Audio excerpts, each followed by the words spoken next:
Hello दोस्तों, नमस्कार। स्वागत है आपका आरजी स्टडी। मेरा नाम है राज और आप देख रहे हैं आरजी स्टडी। देखिए, इसमें हम लोग क्या करेंगे कि सीबीएसई जो junior assistant and senior assistant, उसमें से जो जूनियर असिस्टेंट का पेपर हुआ था उसमें से मैथ और रीजनिंग का पोर्शन, किसका किसका, मैथ और रीजनिंग का क्वेश्चन। ठीक है, मैथ एंड रीजनिंग का क्वेश्चन हम लोग पूरा डिस्कस करेंगे और आप लोग देख लीजिएगा कौन कौन सा आपका सही हुआ था और क्या क्या मेथड है, कैसे सही होगा। ठीक है, चलिए शुरू करते हैं। इससे पहले जो लोग भी चैनल पर नए हैं जरूर से जरूर सब्सक्राइब करेंगे, बेल आइकन को प्रेस कर लीजिए ताकि कोई भी न्यूज आए, इससे रिजल्ट से हो या तो अपडेट से हो, न्यू अपडेट से हो, पूरा मैं लेके आता रहता हूँ यहाँ पे, तो आपको तुरंत मिल जाए वहाँ से। ठीक है, चलिए शुरू करते हैं। पहला क्वेश्चन क्या है, पहला क्वेश्चन क्या है यहाँ पे देखिए।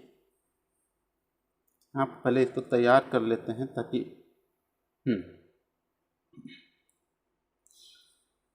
पहला क्वेश्चन है कि एक कथन दिया गया है, उसके बाद धारणाएं दी गई हैं, इसको ध्यानपूर्वक देखना है और सॉल्व करना है। पहला है, कथन क्या कह रहा है कि हमें और अधिक ड्राइवरों की नियुक्ति करने की आवश्यकता है। यह किसका है? उबर के प्रबंधक ने टीम को सूचित किया। उबर के प्रबंधक ने क्या किया?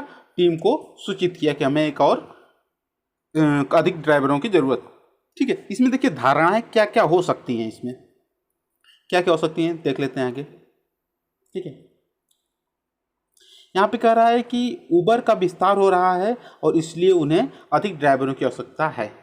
हो सकता है, धारणाएं का मतलब एक गेस किया जाना, ताकि गेस किया जा सकता है कि हाँ हो सकता है, ये तो लाजमी है कि अगर ड्राइवरों की आवश्यकता पड़ रही है तो विस्तार कर रही है अपना वो। ठीक है, लेकिन वर्तमान अच्छे ड्राइवर नहीं है, इसका निर्णय निगेटिविटी का, देखिए धारणाएं में निगेटिविटी का निर्णय नहीं लिया जाता है, उसको एकदम नेग्लेक्ट कर देता है, छोड़ दिया जाता है। ठीक है, वर्तमान में अच्छे ड्राइवर नहीं है, इस कहना और ना कहना गलत है यहाँ पे, क्योंकि अगर आप यहाँ पे दिया रहता कथन में कुछ भी नकारात्मक, तब हम लोग धारणाएं लेते, उसको नहीं दिया है तो इसलिए नहीं लेंगे। हाँ, सकारात्मक जितने विचार हैं ले सकते हैं, इसीलिए पहला ऑप्शन हम लोग क्या किए हैं, सही किए हैं। ठीक है, पहला ऑप्शन क्या हो जाएगा हम लोगों का, सही हो जाएगा। चलिए यहाँ पे हो जाएगा आंसर नंबर 1। ठीक है, नेक्स्ट क्वेश्चन चलते हैं।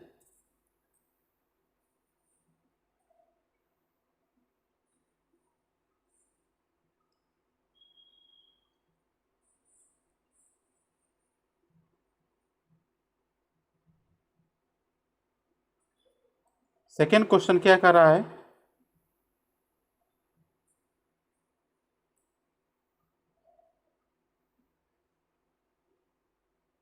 कि एक निश्चित कोड में 872 का अर्थ है क्लीन एंड हेल्थी। ठीक है, 172 का कोड है क्या, क्लीन एंड हेल्थी। 246 का कोड है ड्रिंक क्लीन वाटर एंड 156 का कोड है वाटर इज लाइफ। निम्नलिखित में से किस अंक का तात्पर्य ड्रिंक। देखिए इसमें क्या करना है कि कोडिंग डिकोडिंग का क्वेश्चन है, बहुत ही अच्छा क्वेश्चन है। चलिए सॉल्व करना शुरू करते हैं। क्या क्या कह रहा है, कह रहा है कि 872 का कोड क्या है, क्लीन एंड हेल्दी। ठीक है, और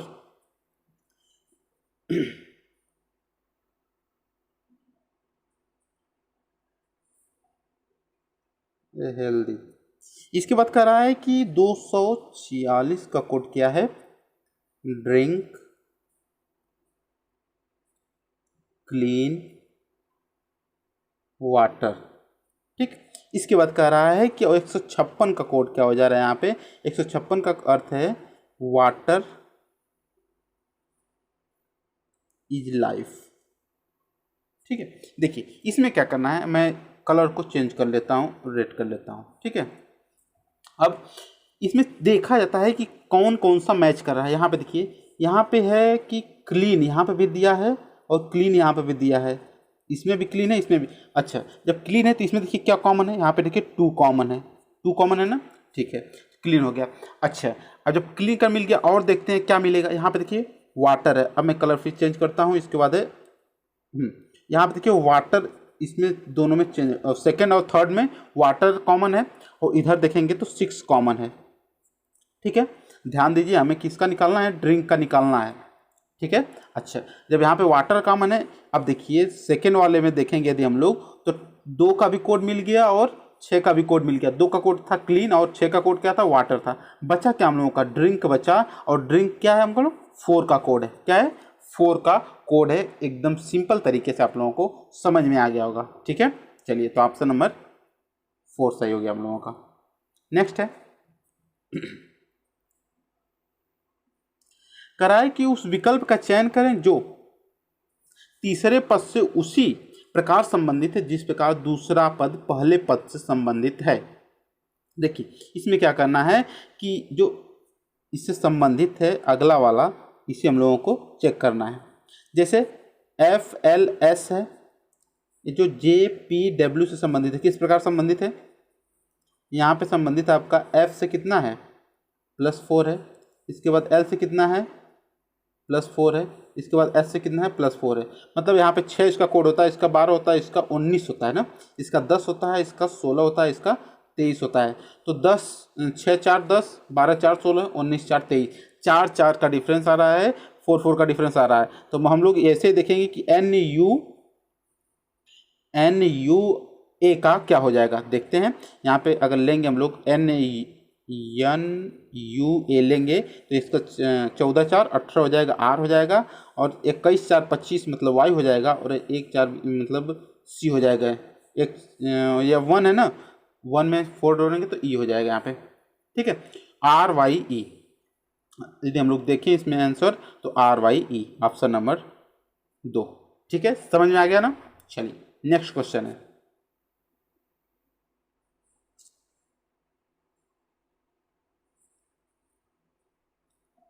कराए कि यदि K+L का अर्थ है KL का पुत्र है, K-L का अर्थ है KL की बहन है, K%L का अर्थ है KL का भाई है।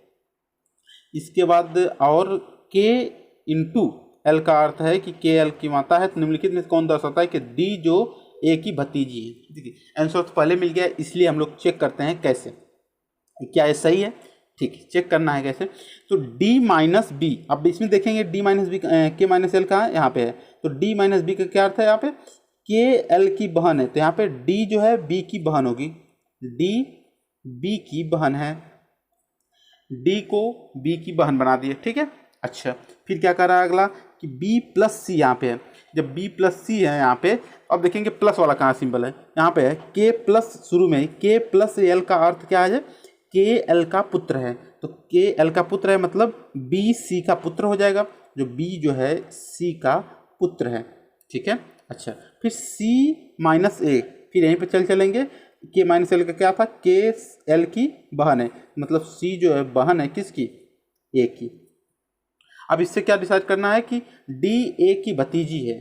तो D तो पहले लड़की है तो बिल्कुल सही है। अब A की भतीजी मतलब A देखिए इसका भाई है और A C इसकी मम्मी है और इसका जो है भतीजा, या तो मामा रहेगा तभी क्या हो जाएगा यहाँ पे, भतीजा ही होगा। ठीक, चलिए नेक्स्ट क्वेश्चन चलते हैं। आप यहाँ पे क्या कर रहा है,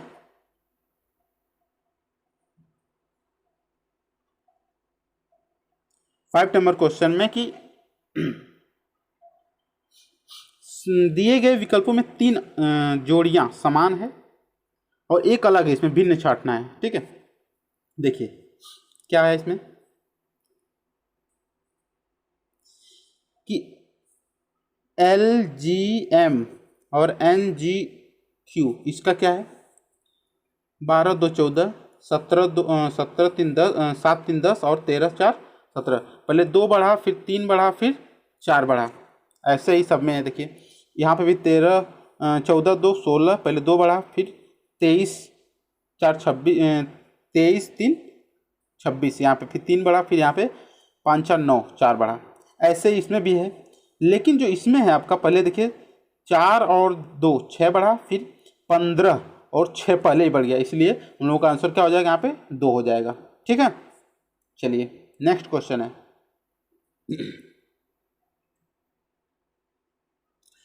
यहाँ पे क्या कर रहा है क्वेश्चन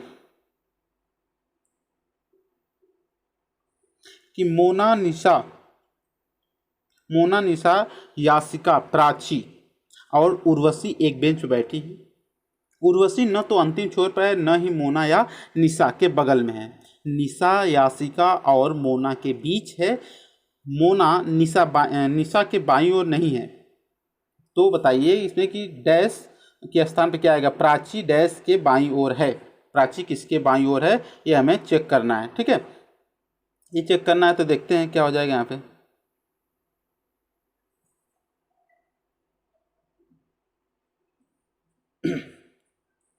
देखिए पहले शुरू में लेते हैं कि क्या करना है। यहाँ पे करा है कि उर्वशी न तो अंतिम छोर पर है और न ही मोना और निशा के बगल में। ठीक है, इसको छोड़ देते हैं, पहले आगे चलते हैं। निशा यासिका और मोना के बीच में बैठी, यहीं से मिल गया। ठीक है, निशा को ले लेते हैं, इसको कहाँ बैठाता है, मोना और यासिका के बीच में।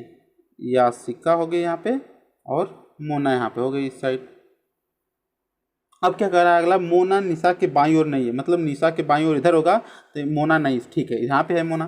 और क्या, अब शुरू में चलते हैं। उर्वशी न तो अंतिम छोर पर है और न ही मोना और निशा के बगल में। ठीक है, न तो अंतिम छोर पर मतलब यहाँ पे बैठ नहीं सकती है। इसके बाद इस यहाँ पे भी नहीं बैठ सकती, मतलब एक स्थान और कोई बैठेगा। इसके बाद हम लोग बैठा देते हैं किसको, उर्वशी को। ठीक है, उर्वशी को बैठा देंगे। अब जो बचा कौन, प्राची बची, तो यहीं पे प्राची को यहाँ बैठा देते हैं। अब क्या कह रहा है, प्राची जो है किसके बगल में बाईं ओर है, तो प्राची जो है उर्वशी की क्या है, बाईं ओर है। ठीक है, समझ में आया ना। चलिए ऑप्शन नंबर बी हो जाएगा। नेक्स्ट है 7 नंबर क्वेश्चन। क्या कह रहा है कि निम्नलिखित श्रृंखला को पूरा करें। इसमें क्या करना है, पूरा करना है कि पहले CAY है। ठीक है, CAY। अब जब CAY कैसे बढ़ा है यहाँ पे, तो CAY से हो गया FDB। 3 बढ़ा 3 बढ़ा 3 बढ़ा, 3 3 का गैप है, यहाँ पे भी 3 बढ़ेगा, अगला 3 हो जाएगा 6 3 9, मतलब 9 का मतलब I हो जाएगा, और D और प्लस 3 जोड़ेंगे तो G हो जाएगा 7, और B में यदि 3 जोड़ेंगे तो 5 हो जाएगा, मतलब E हो जाएगा IGA। ठीक है, ऑप्शन नंबर 3। चलिए नेक्स्ट क्वेश्चन की बात करें यदि हम लोग, क्या कर रहा है इसमें कि कृष्णा, साक्षी और अमृता की आयु का योग 75 वर्ष है। देखिए सिंपल क्वेश्चन है इसमें, क्या कि कृष्णा, साक्षी और अमृता का योग कितना है, 75 है। अभी कह रहे हैं कि 2 वर्ष पहले, मतलब 2 वर्ष इसमें से माइनस करना है, 2 वर्ष इसमें से भी, 2 वर्ष इसमें से, टोटल कितना माइनस करना है, 6 वर्ष माइनस करना है। 6 वर्ष माइनस कर देंगे 69 आ जाएगा, direct answer option number D. ठीक, चलिए नेक्स्ट क्वेश्चन है, उस विकल्प का चयन करें जो तीसरी संख्या से उसी प्रकार संबंधित है जो दूसरी संख्या पहली संख्या से संबंधित है। ठीक है, देखिए इसमें क्या करना है कि 16 तियां 48 माइनस 2 करना है, आ जाएगा 46। ऐसे ही 22 तियां 66 होता है, माइनस 2 करेंगे आ जाएगा 64। ठीक है, 16 तियां 48 माइनस 2, 3 से गुणा करके माइनस 2 कर देंगे, आ जाएगा आंसर 64 आ गया। नेक्स्ट क्वेश्चन है यहाँ पे कह रहा है कि उस विकल्प का चयन करें जो तीसरे पद से उसी प्रकार संबंधित है जिस प्रकार से दूसरा पद पहले पद से संबंधित है। देखिए ऑर्थोपेडिस्ट जो है तो हड्डियों का अध्ययन कहलाता है। क्या है, ऑर्थोपेडिस्ट जो है हड्डियों का अध्ययन कहलाता है। इसके बाद जो आपका डर्मेटोलॉजी है किसका अध्ययन कहलाता है, त्वचा का अध्ययन कहलाता है। ठीक है, चलिए ऑप्शन नंबर ए हो जाएगा। नेक्स्ट है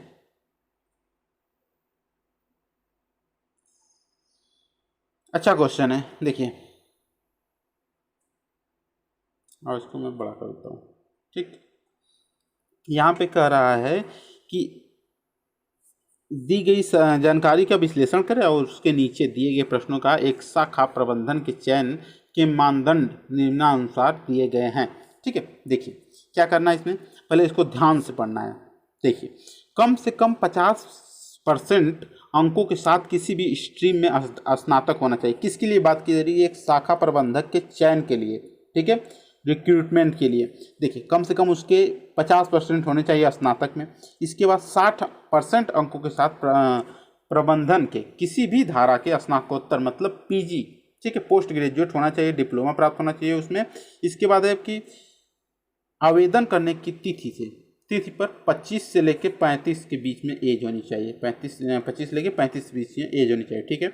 2 वर्षों के अधिक का शाखा प्रबंधन का अनुभव हो, ये भी होना चाहिए, ठीक है। यहाँ तक तय हो गया। इसके बाद क्या कर रहा है, नेक्स्ट कर रहा है कि कुछ अपवाद भी लागू होते हैं इसमें। क्या क्या अपवाद लागू होते हैं कि यदि कोई उम्मीदवार उपरोक्त 4 को छोड़कर, मतलब 2 वर्ष के अधिक शाखा प्रबंधन की अनुभव न हो तब भी उसके बाद कोई बात नहीं है, यदि छोड़कर अन्य सभी मानदंडों को पूरा करता हो तो उम्मीदवार को कहाँ भेजा जाएगा, महाप्रबंधक के पास भेजा जाएगा, ठीक है। अच्छा, उसके बाद क्या कर रहा है,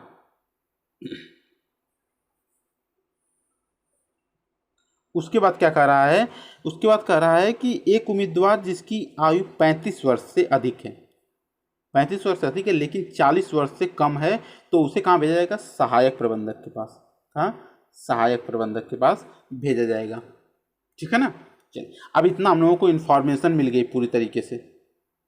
जब इतना इन्फॉर्मेशन मिल गया, क्वेश्चन है कि आशीष अग्रवाल अंग्रेजी में बीए करने के साथ विपणन प्रबंधन में स्नातकोत्तर है, ठीक है, मतलब पीजी किए हैं। उन्होंने स्नातक में कितने पाए हैं, 52% हैं। स्नातक में कितने हैं, 52% हैं। इसके बाद आपका है कि स्नातकोत्तर में कितना पाए हैं, वो 65% हैं। उनकी एज कितनी है, 47 है, और उनके पास 15 वर्षों से अधिक का शाखा प्रबंधन का अनुभव है, ठीक है। इस उम्मीदवार के बारे में सही निर्णय लिया जाएगा। क्या लिया जाएगा निर्णय सही, देख लेते हैं आगे। देखिए, उनकी एज 47 साल है ना, 47 ईयर है। यहाँ पे कहा गया है कि देखिए 35 कितना होना चाहिए, 25 से 35 की एज होनी चाहिए, और 35 से भी कोई बात नहीं, 35 से ऊपर और 40 से नीचे तभी विचार किया जाएगा। देखिए यहाँ पे लिखा है ना, 35 से ऊपर लेकिन 40 से नीचे रहेगा तभी विचार किया जाएगा। उनका सीधा सीधा खारिज हो जाएगा, उनका सिलेक्शन नहीं होगा, क्योंकि 47 साल एज हो चुकी है, ठीक है। अब देखते हैं क्या है ऑप्शन में। देखिए, उम्मीदवार को खारिज कर दिया जाएगा, ठीक है। ऑप्शन नंबर हो जाएगा डी, ठीक है। चलिए नेक्स्ट है कि दिए गए शब्दों को उस क्रम में व्यवस्थित करें जिस क्रम में वे शब्दकोश में होते हैं। देखिए, अच्छा क्वेश्चन है, इंपॉर्टेंट क्वेश्चन है। बताया हूँ, जो लोग मेरा रीजनिंग वाला सेक्शन देखे होंगे उसमें मैं बताया हूँ कि इसमें सीधे सीधे ये तो और इजिए कि यहाँ पे देखिए काटना और इजिए, काट देते हैं पहले। देखिए ये सब इक्वल हैं, कोई बात नहीं, कट गया। इसके बाद ए सभी इक्वल हैं, ये भी कट गया, ठीक। इसके बाद वी सभी कट गया। अब देखेंगे ए का क्या होता है, 1 कोट, और इसका 9, इसका 5, इसका 5। आप सभी लोग देख रहे हैं, दिख रहा है कौन कौन सा पहले आएगा, पहले तो एक ही आएगा ना, ठीक है, एक आ गया। फिर इसके बाद अब देखिए ये दोनों इक्वल हैं, इसको भी काट देना है। अब एल और एन, मतलब इसका 12 होता है, इसका 14 होता है, कौन आएगा पहले, मतलब फिर ये देखिए ए था, ये 2 था, 3 था, ये 4 था। पहला तो ये 1 आ गया, दूसरे पे क्या आएगा, 12 वाला, मतलब 3 आएगा, फिर तीसरे पर 4, फिर 2, तो 1 3 4 2, ऑप्शन नंबर डी। बहुत ही इजी और आसान तरीका है ये वाला काटने वाला, ठीक है ना। चलिए नेक्स्ट क्वेश्चन है 13 नंबर क्वेश्चन। क्या कह रहा है कि इस प्रश्न में 2 कथन दिए गए हैं। अच्छा, कथन और निष्कर्ष से संबंधित एकदम क्वेश्चन, ठीक है, कथन और निष्कर्ष से संबंधित है। चलिए सॉल्व करते हैं। कह रहा है कि सभी कुत्ते भेड़िए हैं, ठीक है, ये सभी जो कुत्ते को बना देता हूं मैं भेड़िए, ठीक। अच्छा, अब कह रहा है कि कुछ कुत्ते मेढक भी हैं, ठीक है, यहाँ पे देखिए कुछ कुत्तों को मेढक बना देता हूँ, ठीक है, मेढक हैं। अच्छा, इसके बाद निष्कर्ष क्या है, कुछ भेड़िए मेढक हैं। जो कुछ भेड़िए हैं मेढक, मतलब जब कुत्ते में मेढक मिला है तो भेड़िए में भी जरूर मिलेगा, इसका मतलब ये वाला हिस्सा क्या है, भेड़िया है, बिल्कुल सही, पहला वाला। और दूसरा कह रहा है कि कोई मेढक भेड़िया नहीं है, ये तो नामुमकिन है, क्योंकि कुत्ते में जब भेड़िया जो मिला है आपका मेढक, तो भेड़िया में भी मिला रहेगा, ठीक है, तो इसीलिए कोई मेढक, ये होना कहना गलत है। ऑप्शन नंबर केवल 1 हो जाएगा, केवल निष्कर्ष 1 सही है, ठीक है। चलिए नेक्स्ट है 14 नंबर क्वेश्चन है कि 131, अब आ गया मैथ वाला सेक्शन आ गया, ठीक है, कि 131 और 178, 194 और 214 को जब एक ही संख्या से विभाजित किया जाता है तो क्रमशः 10, 2, 7 और 5 शेष बचता है, संख्या का अधिकतम संभव मूल्य क्या होगा। अधिकतम संभव मूल्य से रिलेशन ये है कि आपका HCF पूछा जा रहा है। क्या पूछा जा रहा है? HCF।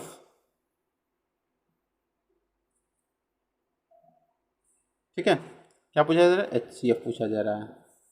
अब HCF तो सभी लोग जानते हैं कैसे निकालना है। पहले ऐसे क्वेश्चनों में क्या करना होता है ये देखिए। पहले सबसे पहले कितना कितना बच रहा है शेष? 10, 2, 7 और 5। सबसे पहले इसमें से माइनस कर देते हैं। 131 माइनस 10 करेंगे तो आ जाएगा 121। इसके बाद 178 माइनस 2 करेंगे, आ जाएगा 176। इसके बाद हम लोग करेंगे 194 माइनस 7 करेंगे तो आ जाएगा 187। इसके बाद आ जाएगा 214 माइनस 5 करेंगे तो आ जाएगा 209। हमेशा जब भी ऐसा क्वेश्चन दिखे ऐसा ही करना है। ठीक है, अब हम लोग के पास आ गया 121, 176 और 187, 209। ठीक है, जब इतना आ गया हम लोगों के पास, अब देखिए क्या करना है। 121, 176 और 121, 176, 187, 209। अब इसका देखिए HCF निकालना है ना।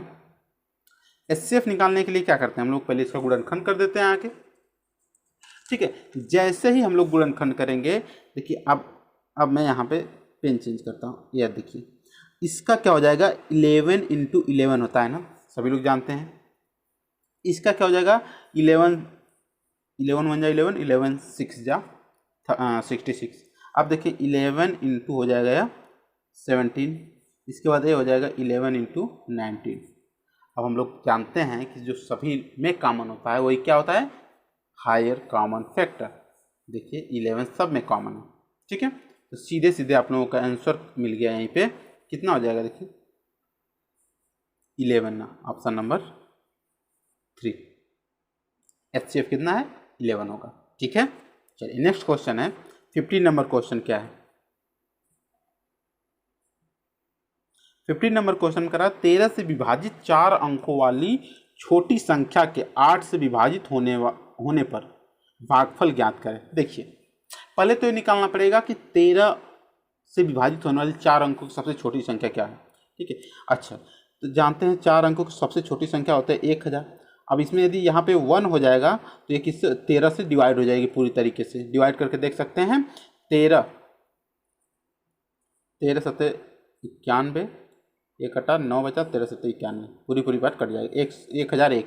ठीक है, जब 1001 आ जाएगा यहाँ पे, अब कह रहा है कि ये 1001 यदि 8 से विभाजित किया जाएगा तो पूरी बार कितना बार जाएगा भाग? यहाँ पे देखिए कितने बार जाएगा? 1001 है। अब इसको डिवाइड करेंगे 8 से तो 8 एकम 8, 2 बचा 20 हो गया, 8 दूना के 16। इसके बाद कितना? इसके बाद आपका बच गया 4, 1 बचा और फिर 5 बार जाएगा। इसके बाद कितना हो जाएगा? 40, एक शेष बच गया। कितनी बार पूरी बार गया? 125 बार गया पूरी बार। ठीक है, तो हम लोगों का आंसर क्या हो जाएगा? 125। चलिए नेक्स्ट क्वेश्चन चलते हैं। 16 नंबर क्वेश्चन क्या कह रहा है कि एक एथलीट 50 मीटर में 4 किलोमीटर और एक फिर 1.5 घंटे में आपका कितना? 6 किलोमीटर दौड़ता है, तो औसत गति क्या होती है? औसत गति बराबर होता है टोटल दूरी बटे टोटल समय। ठीक है, अच्छा टोटल दूरी कितने हैं यहाँ पे दे देखते हैं कि पूरा यहाँ पे पहले 4 किलोमीटर चलता है, फिर 6 किलोमीटर, 6 6 10 हो गया। नीचे कितना हो जाएगा? पहले 50 मिनट लेता है। ठीक है, प्लस फिर कितना लेता है? 1 घंटा 30 मिनट का मतलब 90 मिनट लेता है, फिर इतना लेता है ना। अच्छा अब क्या क्या करेंगे? 10 बट्टे आ जाए 9 5 14, 140। 10 बट्टे कितना? 140। 10 बट्टे 140 ये कितना मिनट में है? इसको घंटे में चेंज करने के लिए क्या ऊपर 60 से मल्टीप्लाई कर देंगे, 0 0 कटा। इसके बाद ये 7 हो गया, ये 30 हो गया। अब जब 30 में 7 का डिवीजन करेंगे ना, आ जाएगा 7.28। यही हमारा क्या है? आंसर है 7.28। सॉरी 4.28 ना, यहाँ पे 30 में डिवीजन करेंगे किसका? यहाँ पे 4.288 आएगा, इसका मतलब 289, यहाँ पे 9 हो जाएगा। ठीक है, यहाँ पे भाग देकर देख सकते हैं 30 में 7 का। चलिए नेक्स्ट क्वेश्चन है,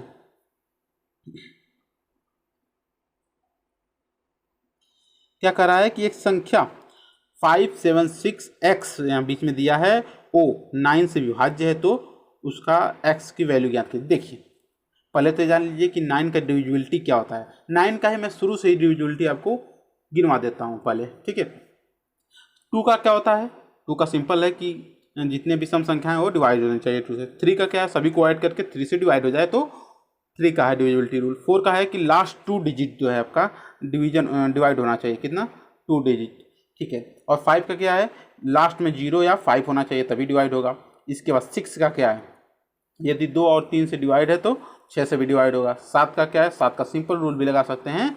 ठीक है, और 8 का क्या है कि लास्ट का 3 डिजिट यदि डिवाइड है तो पूरा संख्या वो डिवाइड हो जाएगा। 9 का क्या है कि यदि सभी को ऐड करके डिवाइड हो जाएगा, जैसे 9 और 3 का सभी सेम है। अच्छा, और 10 का सभी लोग जानते हैं 0 जिसमें होता है। और इसके बाद आपका कितना 10 हो गया। 11 का क्या है कि ऑड नंबर्स का योग और फिर इवन नंबर्स का योग, स्थान वाला। ठीक है, एक एक का स्थान छोड़कर ऐड करके फिर एक एक का स्थान छोड़कर उसको ऐड करके माइनस करते हैं। यदि 0 या 11 का मल्टीपल आता है तो 11 से डिविजिबल होता है। ठीक है, यही आपका मेन है। ठीक, अब देखते हैं इसके बाद। अब इस क्वेश्चन को देख लेते हैं हम लोग।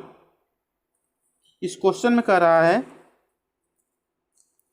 कि 5 है प्लस 7 है प्लस 6 है प्लस x है, यहाँ पे है प्लस 0 है, और ये देखिए 9 से डिविजिबल है। अगर हो जाएगा तो क्या x की वैल्यू क्या है, यहाँ पे यही पूछा जा रहा है, यहाँ पे क्या होगा। ठीक है, तो देखते हैं क्या होगा यहाँ पे x की वैल्यू। अब यहाँ पे है कि 7 5 12 12 6 18, और यहाँ पे 18 में 0 जोड़ेंगे 18। अब 18 में 0 जोड़ेंगे 18 आएगा, ये तो पहले से ही डिवाइड, मतलब x के स्थान पे 0 भी रख सकते हैं। ठीक है, अच्छा, और जब फिर 9 रखेंगे तभी आपका 18 9 27 हो जाएगा, वो भी डिवाइड हो जाएगा। ऑप्शन नंबर सी हो जाएगा, थर्ड। ठीक है, समझ में आया ना। चलिए नेक्स्ट है, यहाँ पे हो जाएगा। देखिए 18 नंबर क्वेश्चन क्या है, कह रहा है कि 3000 रुपये को 2 हिस्सों में बांटा गया था। 11% और 12% प्रति वर्ष की ब्याज दरों पर 1 वर्ष के लिए ऋण पर दिया गया। 1 वर्ष के अंत में अर्जित कुल 348 रुपये हैं। 12% वाला 12% ब्याज के साथ दी गई राशि ज्ञात करना है। ठीक है, देखिए सिंपल मेथड है, बहुत ही आसान और इंटरेस्टिंग। कैसे, शुरू करते हैं। कह रहा है कि 3000 रुपये था। ठीक है, इसको 2 हिस्सों में बांटा, 12% में दिया और 11% हिस्सों में दिया। मान लेते हैं कि एक इसका x था, क्योंकि 12 वाला निकालना इसलिए इसको x मानते हैं, और दूसरा कितना रहा होगा, 3000 माइनस x रहा होगा।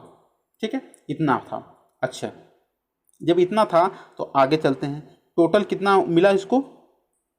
अब हम लोग देखेंगे x का निकालेंगे 12% बटे के 100। ठीक है, x का 12 बटे 100 प्लस 3000 माइनस x का 11% बटे 100 बराबर 348। ये तो था ना, ये मिला था हमें। ठीक है, अच्छा, अब जब इतना मिल गया तो बस इसी को सॉल्व करना है, x की वैल्यू आ जाएगा, और जो x है यही तो 12 वाला है, यही तो 12% के हिसाब से दिया गया था धनराशि, मिल जाएगा हमें आराम से। ठीक, चलिए देखते हैं कैसे होगा आगे। अब ये पूरा इसे काटना नहीं है, क्योंकि काट देंगे तो ज़्यादा कॉम्प्लिकेटेड हो जाएगा। आसान बनाने से तो यहाँ पे हो जाएगा 12x बटे के 100, और यहाँ पे क्या हो जाएगा प्लस 11 बटे 100 का जब इसमें मल्टीप्लाई करेंगे तो 33, 11 33,000 बटे के 100 हो जाएगा, प्लस सॉरी माइनस 11x बटे के 100 बराबर 348। ठीक है, इतना हो गया। अब ये 12x अपन 100 माइनस 11x अपन 100, जब माइनस होगा आपस में तो x अपन 100 बच जाएगा। ठीक है, सिंपल है, यहाँ पे x अपन 100 बच गया। जब एक्स अपान 100 बच गया यहाँ पे, प्लस ये 2 जीरो कट गया, 330 बच गया, बराबर 348। ठीक है, अब जो 330 है इधर जाके माइनस कर देगा, तो 348 से 330 जाएगा, 18 बचेगा। इधर क्या बचा, एक्स अपान 100 बचा। ठीक है, अब आपका फिर यहाँ पे हो जाएगा एक्स इज इक्वल टू 100, जाके इधर मल्टीप्लाई कर देगा, 1800 हो जाएगा। जो 12% वाला था उस पर ब्याज कितना दिया गया था, 1800 रुपये ब्याज दिया गया था। ठीक है ना, चलिए आगे चलें। नेक्स्ट क्वेश्चन क्या कर रहा है कि उबर 5000 टैक्सी का बेड़ा चलाता है, जबकि ओला के पास 3500 कैब है। यदि उबर के 500 टैक्सी ओला में शामिल हो जाए तो ओला ने कितने % मुनाफा कमाया। देखिए 0.2 अंक तक दशमलव होना चाहिए केवल। ठीक है, अच्छा अब देखते हैं क्या कहा रहा है इसमें कि जो उबर है इसके बाद कितने हैं टैक्सी, 5000 है, और जो ओला है इसके बाद कितना है, 3500 है। ठीक है, अच्छा इसमें से कितना देना है, 500 इसमें चला जाता है यदि, तो इससे मुनाफा कितना होता है, ये पूरा का पूरा तो मुनाफा ही होगा ना, जितना यदि 500 टैक्सी जाएंगे उसका जो भी रेवेन्यू होगा उससे पूरा का पूरा तो लाभ ही होगा। जब पूरा का पूरा लाभ हो जाएगा, कितने का लाभ हुआ आपका, 500 रुपये का, 500 का, और जब 500 का किस पर लाभ हुआ आपका, टोटल जो 500 हुआ आपका, 500 हुआ और 500 किस पर हुआ, 3500 पर, 3500 तो पहले ही था उसका। ठीक है, उस पर 500 लाभ हो गया, प्रॉफिट हो गया, इंटू 100, यही तो परसेंटेज निकालते हैं ऐसे ही। ठीक है, अब 0 कट गया, यहाँ पे 5 से कटेंगे तो 7 हो गया। अब 100/7 को यदि हम लोग डिवाइड करेंगे तो 7 आपका हो जाएगा, 7 एकम 7, इसके बाद हो जाएगा 7 चौक 28, 3 बचा, 7 चौक 28, इसके बाद फिर 2, 7 दूना 14, फिर 7 8 56, 14.28 आ गया। 0.2 अंक तक केवल चाहिए था, इसीलिए यहाँ पे बताया गया। क्या हो जाएगा हम लोगों का आंसर, ऑप्शन नंबर सी। ठीक है, चलिए नेक्स्ट क्वेश्चन क्या कह रहा है कि एक संख्या 7(2)(x)(1) 11 से विभाज्य है, तो वह संख्या ज्ञात करें जो x को प्रतिस्थापित कर सकती है। देखिए मैंने अभी बताया था, ठीक है, मैंने अभी बताया था क्या कि 7(2)(x)(1) है, 11 से कब विभाज्य होगी, जब यह विषम स्थानों का योग माइनस सम स्थानों का योग या तो 0 आए या तो 11 का कोई गुणा जाए। ठीक है, अच्छा अब चेक भी कर लेते हैं यहीं पे, तो 7 + x करेंगे माइनस यहाँ पे 2 + 1 कर देंगे। ठीक है, अब यहाँ पे जब इतना आ जाएगा तो 7 में x और यहाँ पे 3 हो गया। ये बताइए 7 + x - 3। अब ये जो इसमें से किस में से माइनस करेंगे यहाँ पे कि 11 आएगा या तो 0 आएगा, तो यहाँ पे 0 आना संभव नहीं है, लेकिन 11 कब आएगा, जब यहाँ पे हम लोग 7 और रख देते हैं तो 7 7 14 हो जाएगा, और 14 - 3 करेंगे तो 11 आ जाएगा। आ जाएगा ना, कितना हम लोगों का वैल्यू हो जाएगा यहाँ पे 7 हो जाएगा। ठीक, चलिए नेक्स्ट क्वेश्चन है, अब इसका आंसर देख लीजिए, यहीं पे 7 है। नेक्स्ट क्वेश्चन क्या कर रहा है कि x + 3 अपान x - 2 9:2 का आधा है, तो x - 1 संबंधे x + 4 का अनुपात ज्ञात करना है। ठीक है, देखते हैं। देखिए x + 3/x - 2 किसका आधा है, 9/2, मतलब आधा का मतलब 2 और इसमें नीचे आ गया। ठीक, अब 4 हो गया, तो 4x + 12 = 9x - 18। अब जो 4x से इधर भेज देते हैं और 18 माइनस को इधर भेज देते हैं, प्लस आ जाएगा इधर, तो 4 इधर जाके माइनस जब करेगा तो आपका कितना हो जाएगा, 5x हो जाएगा, और इधर आके 18 प्लस करेगा इसमें तो 30 हो जाएगा। तो x की वैल्यू कितना हो गया, 6। जब x की वैल्यू 6 हो गया तो अब देखिए निकालना क्या है, हम लोगों को निकालना है कि x - 1 रेशियो x + 4।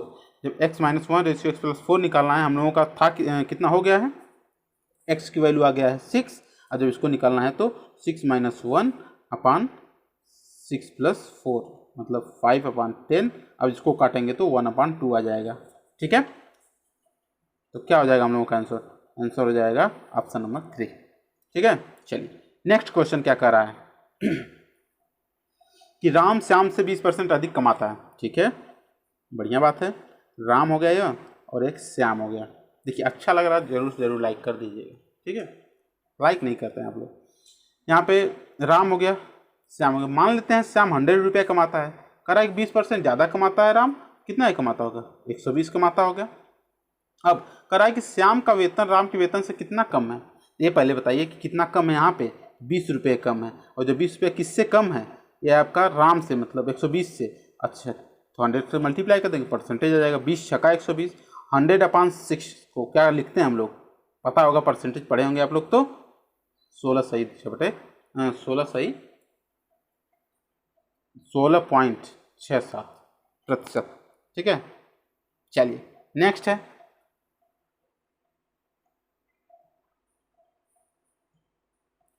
इसमें क्या कह रहा है कि 23 है कि एनी लागत मूल्य से 12% कम पर एक वस्तु बेचती है।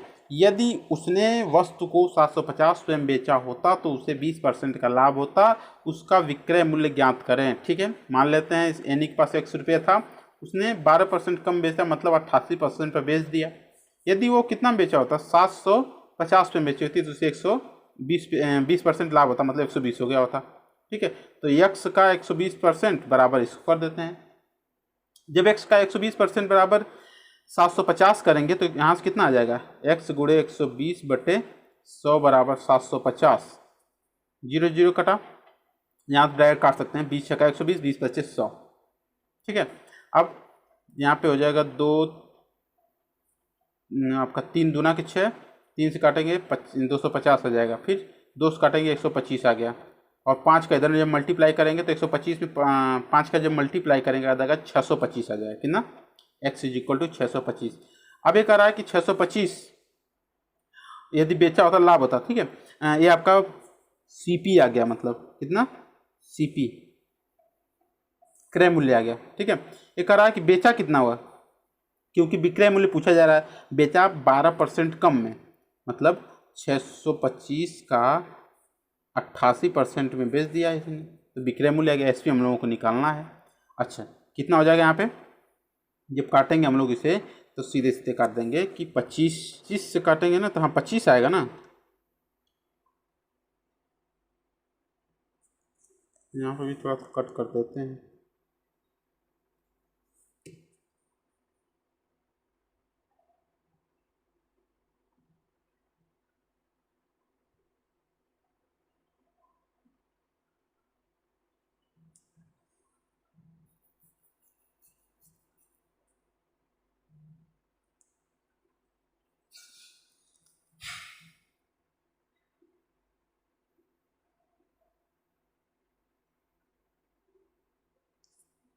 जब CP हम लोगों का आ गया 625, तो जब CP आ गया 625 तो 625 का SP हम लोगों को निकालना है, क्योंकि प्रश्न में पूछा है SP। तो SP की निकालने के लिए हम लोग क्या करेंगे, यहाँ पे 88% इसका निकाल देंगे, आ जाएगा क्या हम लोगों को SP, और यही तो उन्होंने पूछा है। तो 625 का 88% जब निकालेंगे हम लोग, तो देखिए 25 यहाँ पे हो जाएगा, आप काटेंगे इसको, 25 चौका 100, इसको काटेंगे तो 22 हो जाएगा। फिर जब 25 में 22 को मल्टीप्लाई करेंगे कितना हो जाएगा, देखिए 25 में 22 जब यहाँ करेंगे तो आपका हो जाएगा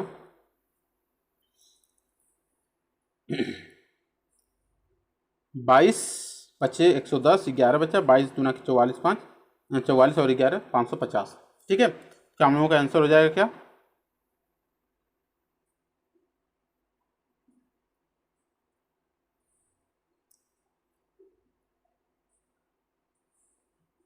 $550।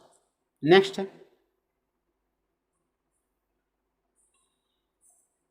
382.43 रुपये की जमा राशि और 193.44 रुपये की निकासी पर 220.01 रुपये खाता में शेष रहने पर आखिरी बैंक बैलेंस कितना होगा। देखिए कन्फ्यूजन नहीं होना है, हमें कंफ्यूज नहीं होना है, बहुत ही अच्छा और ज़बरदस्त क्वेश्चन है। ठीक है, देखिए कह रहा है कि जब इसको निकाला कितने रुपये बचा था, 220.01। ठीक है, और जब जमा कितना किया गया, जमा किया गया 382.43। तो इसका मतलब टोटल इसको और इसको ऐड करेंगे टोटल रुपये हो जाएगा। ठीक है, 382.43 फिर 220.01, जब इसको ऐड किए तो हम लोग 4 4 2 10 5 1 6 आगे 6024.4 सॉरी 602.44 इतना आ गया हम लोगों का। जब इतना आ गया तो अब क्या, कितना निकाला इसमें से निकाला, यहाँ पे हो जाएगा, हाँ इसमें से निकाला गया आपका 193.44 रुपये निकाल लिया गया। ठीक है, जब इतना निकाल लिया गया तो कितना माइनस कर कितना बचा, 00 यहाँ 12 में से 3 गया 9, यहाँ पे 9 में से 9 गया 0 और 5 में से 1 गया 4, 409 रुपये, दशमलव हट गया, 409 रुपये यहाँ पे शेष बचा। देख लेते हैं ऑप्शन नंबर ए। ठीक है, चलिए नेक्स्ट क्वेश्चन है और लास्ट क्वेश्चन है। यहाँ पे क्या कर रहा है लास्ट क्वेश्चन कि x इज इक्वल टू 2 और y इज इक्वल टू 4 है। ठीक है, तो यहाँ पे क्या हो जाएगा कि x y in bracket x plus y upon x minus y into x minus y का अनुपात में क्या होगा आंसर। ठीक है, देखिए यहाँ पे हो जाएगा आंसर जब x y x plus y upon x minus y into x minus y, इसी का वैल्यू निकालना है। अब x की वैल्यू 2 दिया है, आपका x की वैल्यू 2 है और y की वैल्यू 4 है, बस सिंपल इसको इस पर रख देना है।